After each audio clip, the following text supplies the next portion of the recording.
And welcome to the first installment right here on the Biggie TMD Slam Pigs Podcast Cruise Control Episode 1. This is our brand new weekly WWE 205 Live show recap.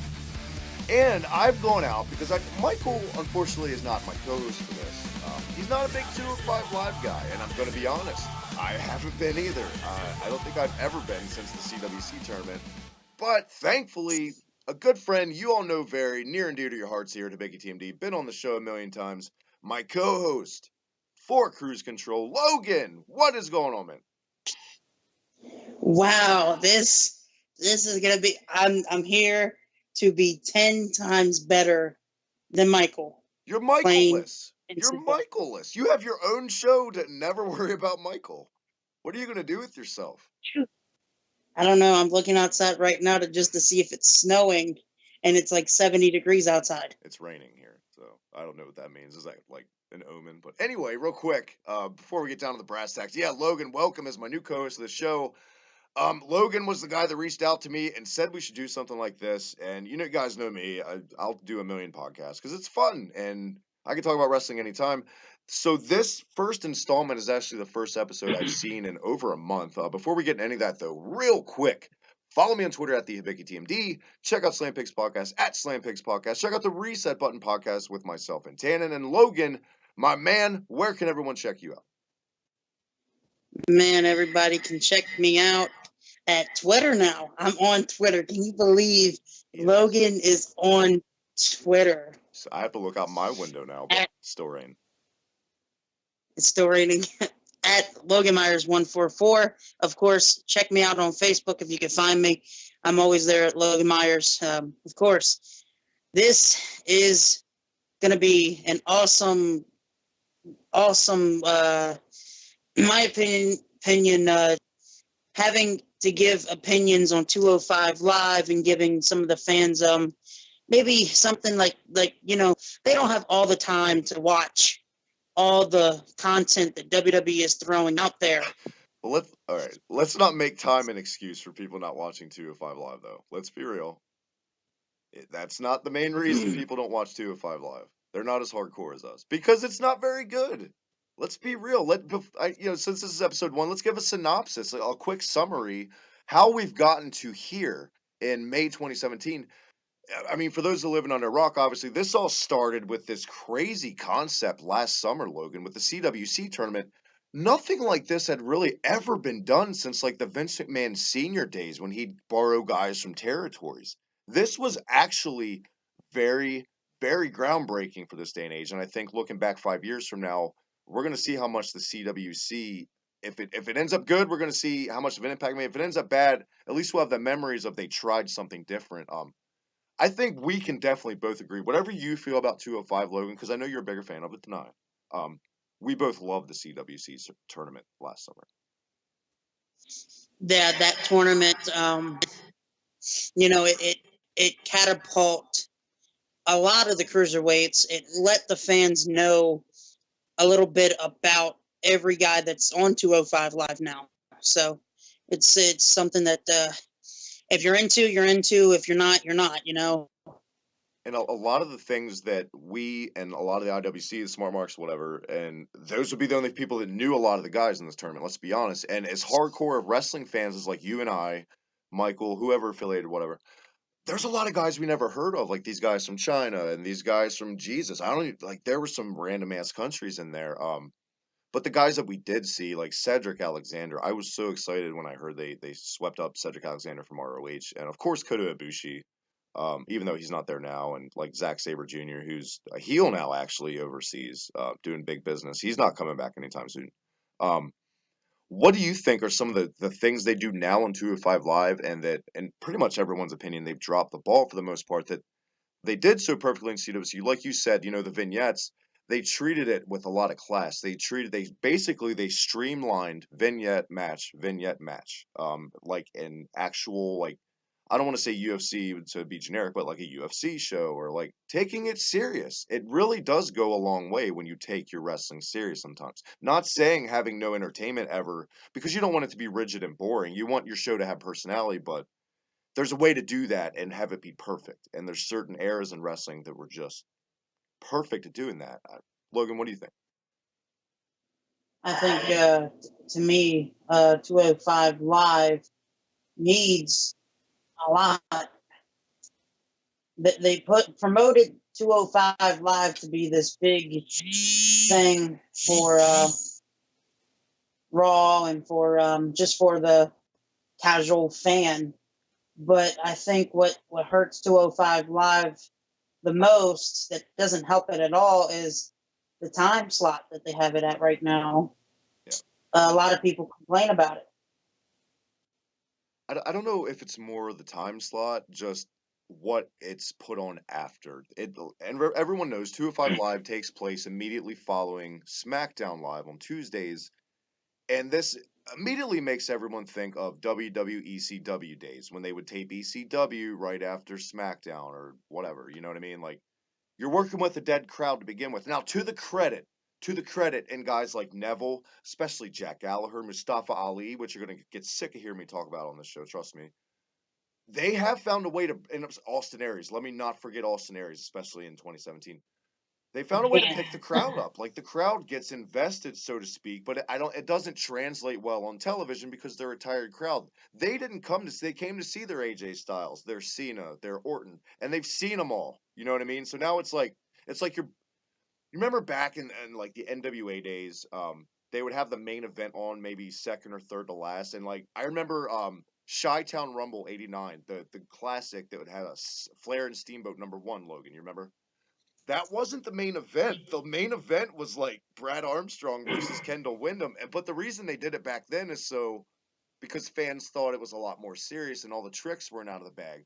So the top guys could get out of the arena while the show's going on, so there wasn't a riot because guys would get stabbed left and right, like a Flair or who knows. It's times are a hell of a lot different now, so there's really no excuse to book your show backwards like that, especially with the attention span of the current fans.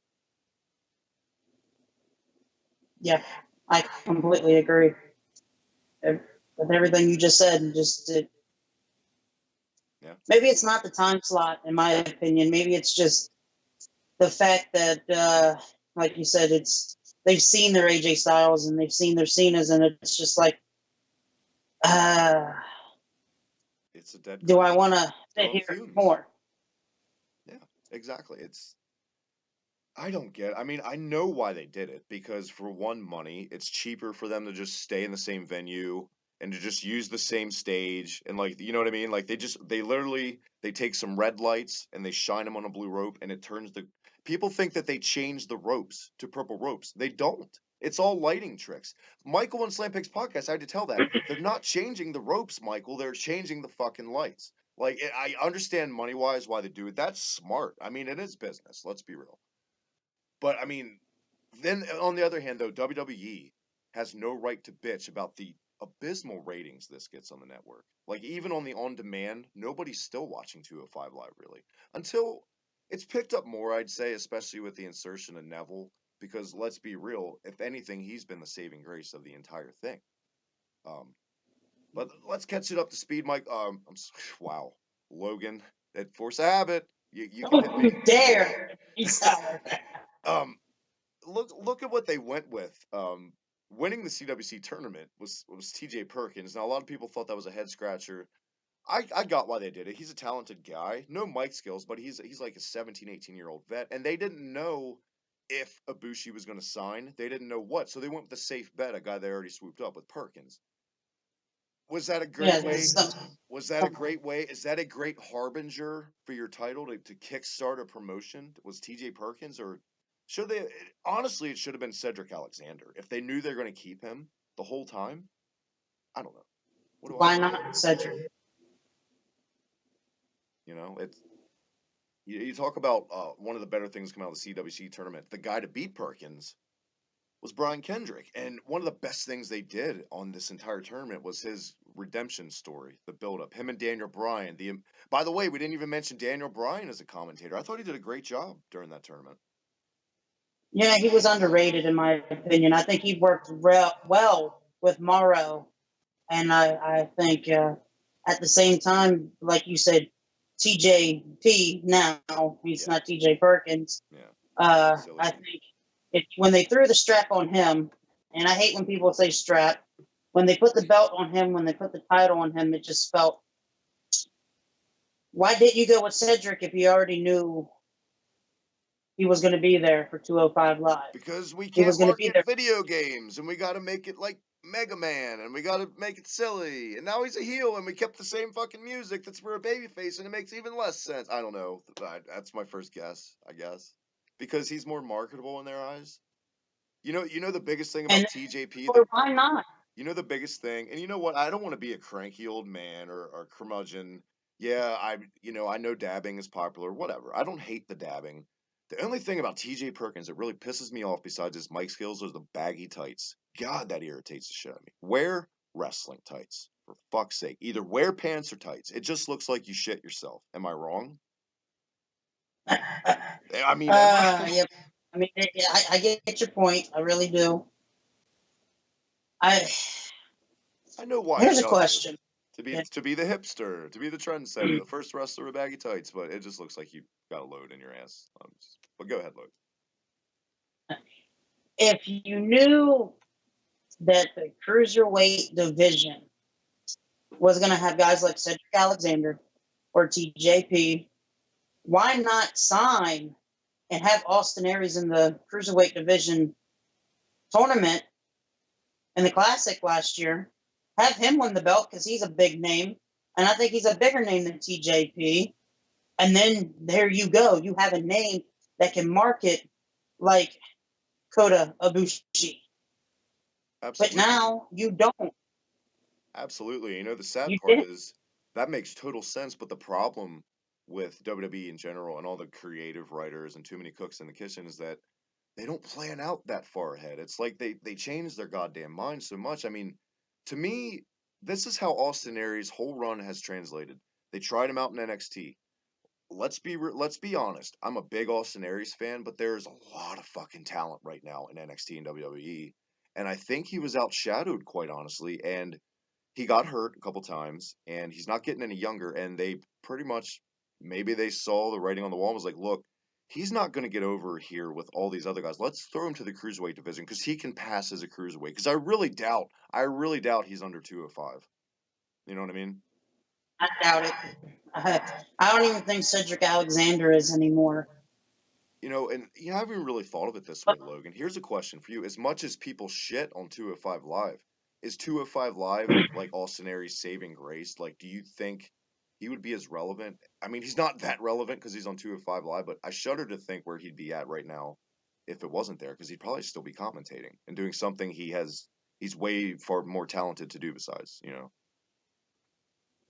Being in the cruiserweight division.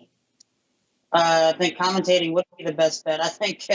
Oh, he did really well. If you think about it, when he came on Raw and it took over for Byron Saxton for those 205 Live matches on the Raw, he did really well. He was very he's kind of like Corey Graves. He's very Bobby Heenan-ish. The only time I didn't like Austin Aries on commentary is when they'd have him out there with Corey Graves too, because I was like, well, why do you need two Bobby Heenans? You know what I mean? That's the only. But I thought he was really good. Otherwise, for having no experience, really. I thought if they wanted to stick with Morrow and somebody on 205 Live, he would have been perfect with just Morrow. Yeah.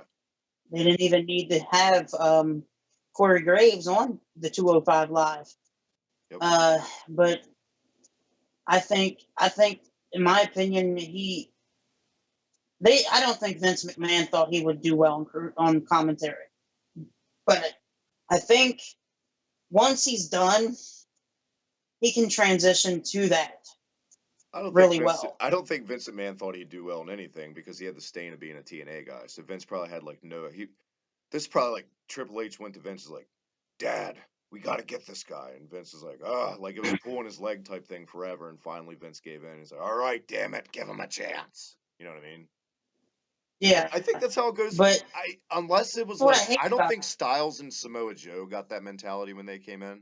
I think those were like the only two exceptions of every TNA guy they brought in. Maybe Bobby Roode too, because Bobby Roode has been handled with nothing but class. Let's be honest. But go ahead. I'm going off in all different directions. Cruiserweights.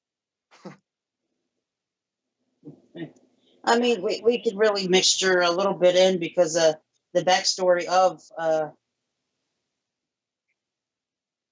the fact that Austin Aries is in the cruiserweight division, and he's the only TNA guy that's in the cruiserweight division that didn't go from the main roster. I mean, from NXT to just the main roster. He's the only one. AJ Styles went straight to the main roster. AJ Styles, I think, would have been great on the cruiserweight division as well. Eric Young hasn't gone yet. Eric Young hasn't went to the. That's true, but do you think? You mean that went to skipped to the main roster, didn't go to NXT? I think the only guy to do that was Styles so far. Because Aries. No, I'm saying like all the anybody like that was in NXT or went straight to the main roster. He's the only one that actually kind of went to, and the cruiserweight division itself. I misunderstood the question. Yeah, totally. And I think they could pass off Eric Young maybe as a cruiserweight. I don't know. That's a stretch though. Maybe that's more of a hype thing. Not with the character and not with the faction that he has currently. I don't think it would work. But I mean, I think AJ Styles could be perfect for the 205 Live division. Don't get me wrong, but I think he's too big of a name. He's way too big of a name. He's way too big of a name. You can say what you want. He's a top guy in the company now. He has far surpassed, I think, anyone's expectations for what WWE was going to do with him and what he would do in WWE. Because remember, Styles came in right around the time that they just buried the shit out of guys like Sting. You know what I mean? Like, WWE didn't give people a reason to have high hopes, though. So bad on you, WWE. Look at your track record. But yeah. And that's why I think. But Logan, that's why I think that. Without further. Go ahead. I'll edit this part out. Go ahead and just jump into what you're going to say because I'll edit that part out. No, you can go ahead. I'm good. Let's move on. Well, I guess without further ado, for the first time on this show, it's time for this week's 205 Live review. 205 Live was live. Believe that or not, it was. It was the first time I watched it in a long time. Like I said earlier, the show kicked off in England, obviously because it's taped right after SmackDown, and both Raw and SmackDown in England this week, with the gentleman Jack Gallagher, Logan, giving a celebration for what went down the week before. Well, now let's catch everybody up. What went down at the end of the show last week? Well, we had a huge, in my opinion, a 5-star match between Noam Dar and Rich Swann, who, in my opinion, I'm a big fan of both. Not big fan of the storyline, but I am a big fan of what they're putting together in the ring. I think Rich Swann is really good, and I think, in my opinion, you can almost say that Noam Dar is an underrated performer on the cruiserweight. When Noam Dar talks, I seriously want to take off my shoe and throw it at my television, though. That's the only thing. That's the only thing. I cannot stand his voice, but his in-ring abilities are just phenomenal. Is it just me, or he reminds me of Alex Wright from WCW? The Das Wunderkind. He does. I don't know. Yeah. Yeah, I don't like having Alicia Fox with him. Obviously, doesn't do him any favors. She's doing nobody any favors. Let's be real. Alicia Fox is just stagnant, and she's just collecting a paycheck at this point. She's basically the ATG of the women's division. It's so funny you say that. I posted that on Twitter this week. This year is like Alicia Fox's decade in the company. She's been there since 2007. They first signed her. She's surpassed JTG, so at least she's been on television though. Yeah, especially when I read something about JT. I don't want to go off topic, but when I read something about JTG hiding to not even go in the ring and do anything, There's talking about and just days in his book where he wouldn't even answer his phone on purpose because he knew what the call was. You know what I mean? Future endeavor. But back to the show, Logan. The week before 205 Live, Austin Aries was attacked by the newfound heel buddies. Apparently, heel buddies. There's some friction now with TJP and Neville. I'm sorry, Jack Gallagher was attacked, and Aries came down to make the save with the hurt leg. So this week, Gallagher shows his appreciation by starting an old-fashioned toast in jolly old England, mate. And they probably had some shitty English beer. Shout out to my English listeners, but I don't like your beer. It doesn't taste very good. Yeah, it was okay. It was a way to piss off the viewers. A way to piss off the viewers. yeah. I'm not gonna lie though. I said it's a little drawn out. Actually, this is way drawn out. Like this went on forever. It felt like. Speaking of beer, tomorrow I turn 21, so it's gonna be awesome to What? be able to live a little. Well, look at that. Happy early birthday to you. Glad you're spending it here on cruise control. Hopefully tomorrow you're not going cruise control. You're going full force like Jeff Farmer. But yeah, was this Right. segment long and just boring to you? Really, like there wasn't a lot to come out of it. You got Neville on the mic, which is always a plus. I love listening to Austin Aries on the microphone. I think it works well with Neville. Neville's gotten really good on the mic. You know what? Ever since he went from face to heel, I just think he's just jumped from ladder to ladder and has just keep going and going and becoming so much of a big star. And I give it to him. Everyone can go ahead and come at me right here on episode 1. I'll say it. Neville is one of the best guys on the mic in that entire company right now. And who the fuck would have thought I would have said something like that a year ago? You know what I mean? I don't think you would have. Who would have? But well, for one, when we did get to hear him talk, it was hokey, written for him, babyface bullshit. Now it's like he's a little more free. Obviously, all these injuries and being held down and purple capes have pissed him off for years, so he's getting a chance to let that out. And by far, my favorite guy right now on 205 Live. But yeah, like he came out with TJP, banter back and forth. There was a brawl, and they chugged some beers afterwards, and the segment was over, and that led to later on in the show. Before we get to that, Logan, Mustafa Ali. Now this, not even Mustafa. I want to talk about Tony Nese, and I kind of feel bad for Tony Nese because I see money all over Tony Nese. Now here is a guy I wouldn't have in the cruiserweight division. This is a guy I'd have on SmackDown. I don't know about you. Yeah, I can agree. I can agree big time because he's not that high flying acrobatic wrestler. He can be. I just think they've told him to tone it down. Like it's one thing. They also made him like change into like blue instead of black because there were a lot of comparisons to him and Neville look like twins when Neville first turned heel. But like when you saw in the CWC and plus his work in Evolve and stuff, he's very capable of doing that. But I'm like you. I totally agree. I don't think he needs to. You know what I mean? No. But I think they told the whole cruiserweight division to tone it down because if they let them do what they want to do, I think they would have better matches than a Roman Reigns. And I'm not trying to go off topic, but just my opinion. I don't know. I just think he's being miscast, and I think he's a pretty good heel. I mean, he comes off as arrogant. He's got the bicep pose down. He does it a little too much, maybe like Dana Brooke. Don't get me started on Dana Brooke and how much she does it. That's cringeworthy. But I don't know. I would see money in him in a main roster show, not 205 Live though. I don't know. Being in the same division, him and Neville, like we said, obviously does him no favors because he's going to be outshined by Neville. Because honestly, who can keep up with Neville? You know what I mean? But yeah, his opponent, like we said, was Mustafa Ali, and one of my favorite guys in 205 Live. Not just because of he's tremendous in the ring, he's done moves I've never seen before, but he doesn't have a lot of charisma that we know of. Like maybe he's not given a chance. I love how they've never focused on his race of being an Indian or wherever he's from. like they waited a whole week with Jinder Mahal when he had his #1 contendership, and then they went to the race card, and I look different than people, Randy, in that line. So I'm glad, and I don't want to like spoil anything because I'm not going to hold my breath. They'll probably blow it down the road and go to the race card with this, but it's refreshing for me, you know. I think it is refreshing, but they had a really back and forth match on 205 Live.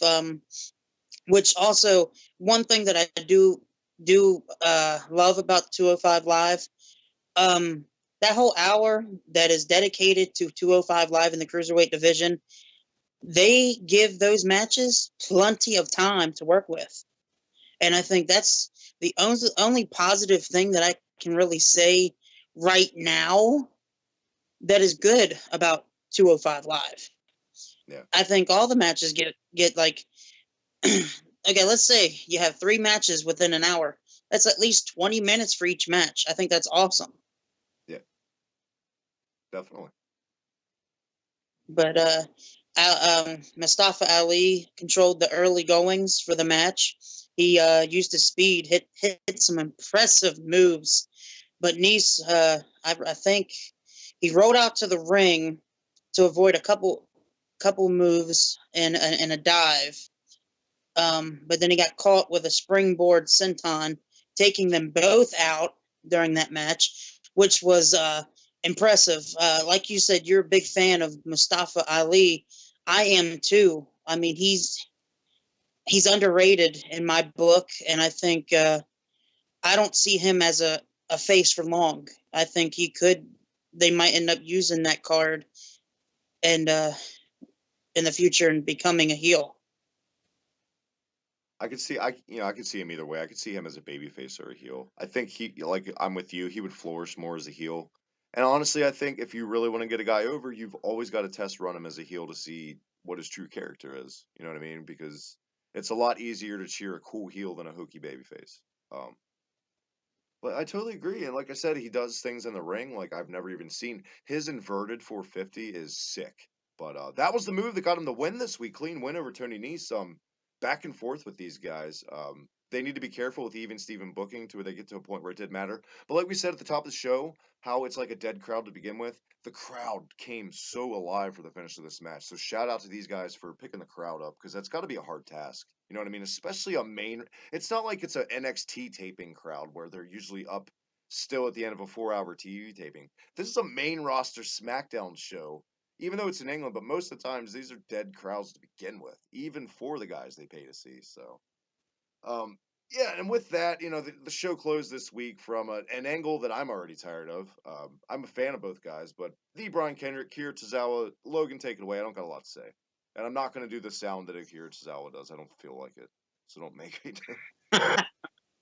You can do it if you want. I'm not doing it.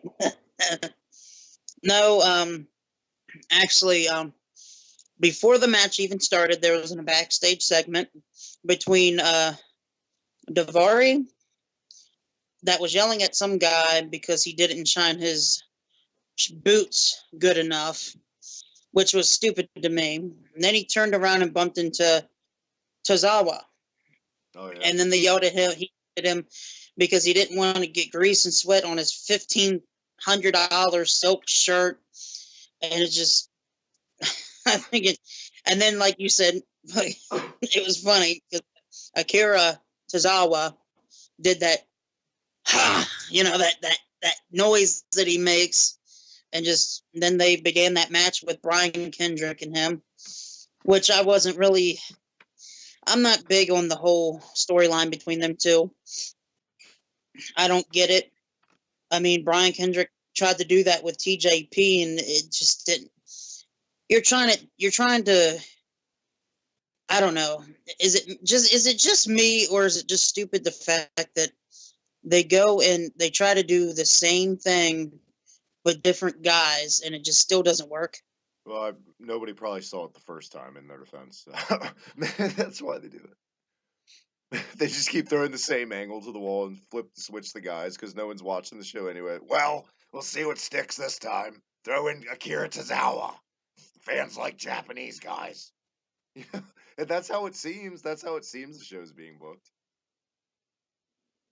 And I'm not the biggest fan of Brian Kendrick. I don't know. It just don't work with me. You and I I feel, don't know. have vented so much in the past about Brian Kendrick, especially last year. You remember? Yeah, we both we both. It I just don't want you to get fired up on this show. I want you to save that for when Michael's around. I'm gonna circle back, but all I can say is they tried to bring in a veteran guy from back in the day in the cruiserweight division. It just doesn't work for me. It's not that. They did it with Tajiri, but Tajiri can still go. And this controversial too. Brian Kendrick and Ring in 2017, I don't want to say is a shell of himself, but he's not the same guy. He uses heel psychology tactics, which is not every guy should be a flippity doo-dah guy. I get that. And I don't hate Brian Kendrick being in the division, but I just think he's so overrated for the name that he made in the past, if that makes sense. I honestly would rather see Paul London. I don't want to see either. Personally, Paul London has always resonated as like a cocky prick. Shout out to Brad Maddox. Like every time he comes on, like shoot interviews, and a buddy of mine, personal experience meeting him, he wasn't the most pleasant guy, but that's neither here nor there. Um, but yeah, it was a Tozawa and Kendrick, and it was a match. I mean, it seems like they've had this match 27 times. What did you think of this one, Logan? That good, huh? Yeah, that good. The Brian Kendrick, like I said, we have mixed emotions about him being in the division and all that. He's all right, but I think what saves the match and saves 205 Live this week was his opponent. Yeah. Plain and simple. Who did get the win, by the way. He reversed. It looked like Kendrick. I don't know if you remember. It looked like he botched the sliced bread on the landing, but they played it well into a roll up, so that makes total sense. Like he didn't get the whole move, so he could get so. Tozawa got the win, but then Brian Kendrick afterwards, he beat the piss out of Tozawa, escalated, and rinse and repeat. They did the same thing.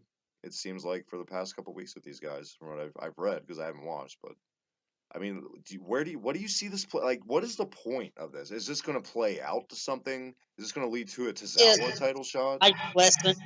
life lessons, and then Brian Kendrick said something about no. Here's another life lesson: nobody messes with the Brian Kendrick. Why would you want your mentor to be Brian Kendrick if you're Akira Tozawa in the first place? Why he No lost fan the wants to see cruiserweight that. he lost the cruiserweight title to Rich Swann, correct? Brian Kendrick. Yep. I believe Akira Tozawa has beaten Rich Swann on television. So why would you want a guy to fucking mentor you that lost to a guy you beat? Where's the logic? There is no logic.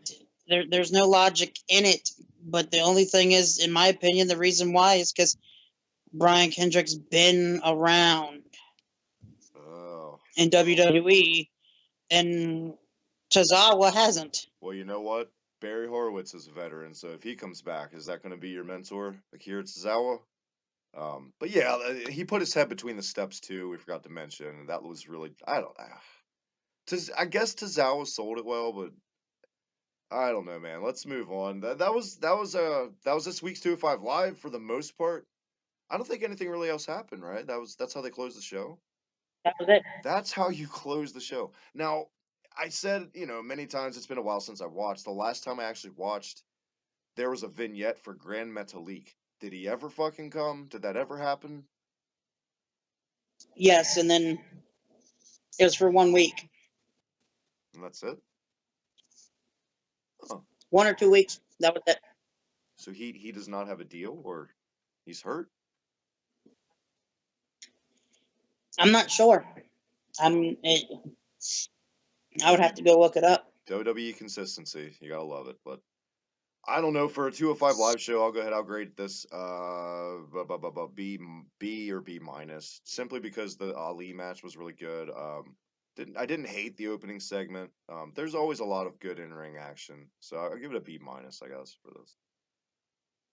I'll give it a C. They did do a vignette about Cedric Alexander returning. Oh yeah, they did a press. So we can at least say something. He's really good, and it's going to be good to see him come back. The real life boyfriend of Alicia Fox, you know. God, I hope they don't do that. Throw him back in that. Like, just put him back in the fucking title picture or something. Like, just forget that even happened in the storyline. Alicia Fox. But yeah, that was this week's 205 Live. That was this week's Cruise Control, Logan. Week 1's in the books. Man, can't wait for number 2. You sound like this show's taking the piss out of you. Well, this episode just doesn't do justice, and hopefully in the future it just gets a little bit better. Yeah. But this is Cruise Control, and well, real quick, we're gonna have to hit the brakes until next week. Yeah, let's go ahead and shout out our friend James Hebert for having us on his podcast last Friday. He had Logan and I didn't even know Logan was coming on, so you were like a magician. You popped up, so thanks for having us. And also welcome Matt Tennant, our good buddy from the UK, our new UK correspondent here at Slam Pigs Podcast. New UK tournament show coming up, Logan. So look for that. And Slam Pigs Extra coming this week. New top 3 feuds. Hope you guys enjoyed it. One more time, Logan, where can everyone check you out? You can check me out on Twitter, Logan Meyers 144 on Twitter. Of course, check me out on Facebook if you can find me. Well, where can they check you out? Everybody can always, of course, check me out at the Vicky TMD or at Slam Pigs Podcast on Twitter. Check out the Vicky TMD on YouTube. Hit that subscribe button. Until next time, this is Cruise Control. Have a good one.